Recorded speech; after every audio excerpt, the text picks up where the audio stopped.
ایک عجیب واقعہ کتابوں کے اندر لکھا ہے کہ ایک بادشاہ نے ایک محل بنوایا، اور محل بنوانے کے بعد اس کے اندر ایک مرتبہ دیکھا جو خامی نظر آئی، اس محل کو توڑوا دیا، دوبارہ بنوایا، سہبارہ بنوایا۔ بنوانے کے بعد جب اس کو ایسا نظر آیا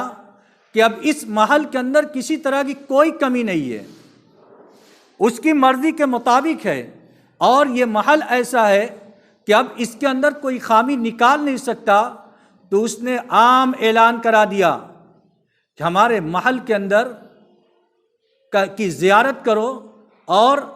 کوئی شخص کیا ایسا ہے جو اس کے اندر خامی نکال سکے۔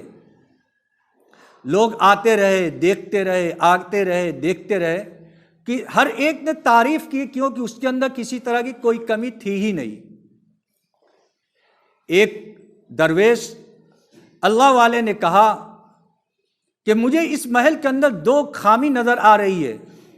دو کمی نظر آ رہی ہے۔ لوگ اس کی تعریف کر رہے ہیں، اور بادشاہ کے بھی کان کھڑے ہو گئے کہ اس محل کے اندر کسی طرح کی کوئی کمی نہیں، اور یہ کہہ رہے ہیں کہ اس محل کے اندر دو کمی ہے، وہ ان کو نظر آ رہی ہے۔ تو بادشاہ نے کہا کہ کون سی دو کمی ہے؟ کہا اس کے اندر دو کمی ہے۔ ایک کمی یہ کہ جو محل آپ نے بنوایا ہے، یہ محل کبھی یہ ہمیشہ ہمیش نہیں رہے گا، ایک دن ختم ہو جائے گا۔ دوسرا یہ کہ آپ جس محل کے اندر رہتے ہیں، آپ اس محل کے اندر ہمیشہ نہیں رہ پائیں گے، ایک نہ ایک دن آپ اس محل کو چھوڑ کر چلے جائیں گے۔ دیکھیے اللہ والے کی نگاہ اور ان کی نظر کہاں رہتی ہے کہ لوگ تعریف کے پل باندھ رہے ہیں، لیکن انہوں نے کہا کہ ہمیں اس کے اندر دو کمی نظر آ رہی ہے۔ یہ کمی کیوں ان کو نظر آئی؟ ان کی نگاہ آخرت کے اوپر تھی، آخرت کی نعمتوں کے اندر تھی، اور دنیا کی چیزوں کے اوپر نظر تھی کہ دنیا کی چیز ایک دن ختم ہو جائے گی، یا تو وہ چیز اس سے ختم ہو جائے گی، یا آدمی ان چیزوں کو چھوڑ کر اس دنیا سے چلا جائے گا۔ آج ہمارا رجحان، ہمارا نظریہ، روزانہ کی ہماری فکر اور ہماری سوچ آخرت کے مقابل دنیا کے اوپر زیادہ ہو رہی ہے۔ جتنا جتنا وقت بڑھتا جاتا ہے، ہماری دنیا کی سوچ بڑھتی جا رہی ہے، دنیا کے اندر ترقی کی فکر بڑھتی جا رہی ہے، اور اس کی لالچ کے اندر آدمی اپنی آخرت کو تباہ کر رہا ہے اور اپنی آخرت کو برباد کر رہا ہے۔ ہم اگر اس دنیا کی زندگی کو اندر آج کے کام کو کل پر ٹالتے رہے، تو پھر اس کے بعد ہم جب موت کا وقت آئے گا تو حسرت اور افسوس کے علاوہ ہمارے نامہ اعمال کے اندر کچھ نہیں ہوگا۔ اللہ رب العزت نے ہمیں دنیا کے اندر زندگی دی ہے آخرت کے اندر نوازنے کے لیے، ہمیں انعامات دینے کے لیے۔ وہ انعامات اسی وقت ملے گا جب ہم ان ایام کی قدر کریں گے، اور اگر ہم ان ایام کی قدر نہیں کریں گے تو حشر کے میدان کے اندر آدمی حسرت اور افسوس کے اندر اپنے ہاتھ کو چبا ڈالے گا،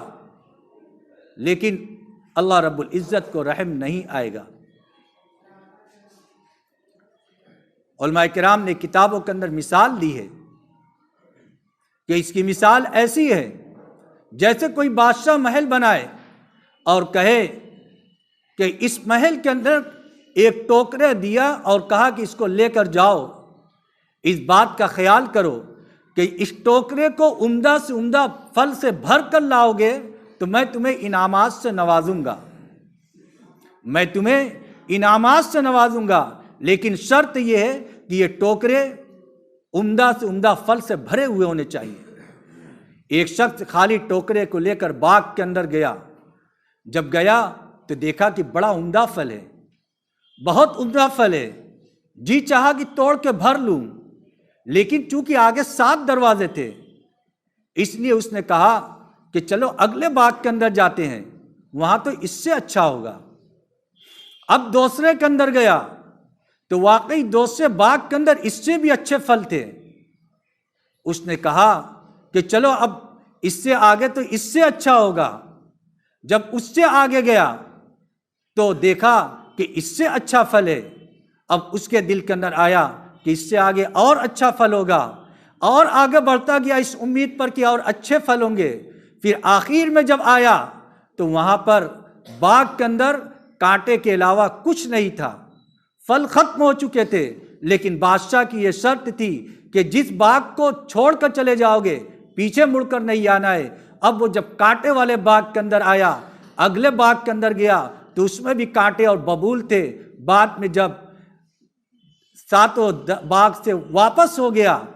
تو اس کے پاس ٹوکرا خالی کی خالی تھا، اس امید پر کہ میں اگلے سے بھر لوں گا، اس امید پر کہ میں اگلے سے بھر لوں گا۔ وہ شخص آخر میں اس کا ٹوکرا خالی رہ گیا، اور جو بادشاہ نے وعدہ کیا تھا کہ میں تم کو انعامات سے نوازوں گا، ظاہر سی بات ہے کہ اب وہ بادشاہ کو منہ دکھانے کے قابل بھی نہیں رہا، کیونکہ اس کو ٹوکرا بھرنا تھا عمدہ سے عمدہ پھل سے، اور یہ شخص آگے کی چاہت کے اندر، آگے کی لالچ کے اندر تازے پھل سے اپنے ٹوکرے کو عمدہ پھل سے نہیں بھرا، اور یہ سوچتا رہا آگے کروں گا آگے کروں گا، پھر آگے کرنے کا اس کو موقع نہیں ملا۔ آج ہم سوچتے ہیں کہ ابھی ہماری عمر کیا ہوئی ہے، ہم کیوں نماز پڑھیں؟ تھوڑا اور بڑے ہو جائیں گے تو اہتمام سے پڑھیں گے، تھوڑا اور بڑے ہو جائیں گے تو اہتمام سے پڑھیں گے، حتیٰ کہ ایک وقت ایسا آتا ہے کہ آدمی معذور ہو جاتا ہے،